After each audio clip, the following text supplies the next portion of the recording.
মেয়েদের 6টি নাম কখনো রাখবেন না যেগুলো আল্লাহ তাআলা হারাম করে দিয়েছেন।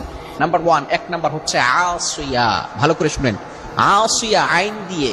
এই আসিয়া নামের অর্থ হচ্ছে নাফরমান, অবাধ্যকারী, যে আল্লাহ তাআলা নাফরমানি করে তার নাম হচ্ছে আসিয়া। নাম্বার 2, দ্বিতীয় নাম্বার হচ্ছে রিয়া।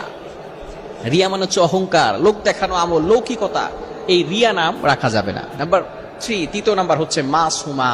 মাসুমা নামের অর্থ হচ্ছে চিরনিষ্পাপ, যার কোনো ভুল নাই। নবী ছাড়া সকল মানুষের ভুল আছে, এজন্য আমরা চিরনিষ্পাপ এই নাম আমরা রাখবো না। নাম্বার 4, চতুর্থ নাম্বার হচ্ছে আসিফা। আসিফা অর্থাৎ হচ্ছে আফসোসকারী। অর্থাৎ কোন মেয়ের নাম যদি হয় আসিফা, এই নামের প্রভাব যদি তার উপর পড়ে, সে সারাটা জীবন আফসোস করতে করতে যাবে। এজন্য অবশ্যই আসিফা নাম রাখা যাবে না। নাম্বার 5, পঞ্চম নাম্বার হচ্ছে মান্তাসা।